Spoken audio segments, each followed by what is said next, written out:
Polish Prime Minister Donald Tusk on Monday pledged to continue supporting Ukraine against Russia's nearly two-year-old invasion, announced a new military aid package that includes loans to buy more weapons and a commitment to find ways to jointly produce them. Meeting Ukrainian President Volodymyr Zelensky in Kyiv, Tusk said they had reached an understanding to resolve through negotiations any differences between their countries over grain shipments and trucking. These problems have recently worsened relations between neighbors. Ukraine's allies have recently sought to reassure the country that they are committed to long-term defense amid concerns that Western support will weaken.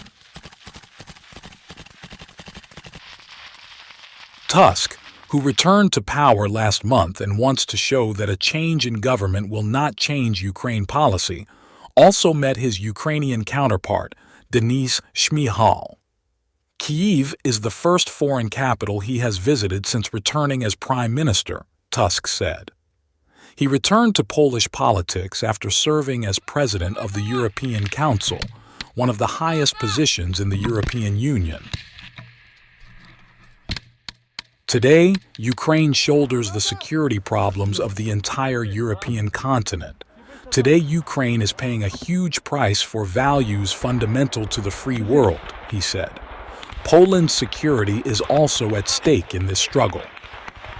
Tusk's visit came a day after officials stationed by Moscow in eastern Ukraine reported that Ukrainian shelling killed 27 people on the outskirts of Russian-occupied Donetsk.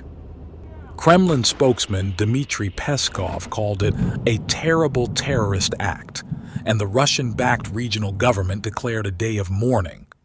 However, the Ukrainian military denied having anything to do with the attack. Both parties' claims could not be immediately verified. Located on NATO's eastern flank, Poland has been one of Ukraine's strongest allies. Warsaw has provided weapons and humanitarian aid, as well as opened its borders to Ukrainian refugees since Moscow's invasion on February 24, 2022. But relations soured last year as economic competition from Ukrainian food producers and truck drivers angered Poles who said their livelihoods were threatened. Polish farmers and truck drivers blocked border crossings, causing backups and threatening the flow of some aid to Ukraine. As part of the celebrations, Zelensky signed a decree that, among other things, instructed the government to safeguard the national identity of Ukrainians living in border regions that are now part of Russia, such as Belgorod, Kursk, and Bryansk. Some of these areas have recently been targeted by Kyiv forces. The decision also aims to establish a center for investigating crimes against Ukrainians in the region, including forced Russification, political persecution, and deportation.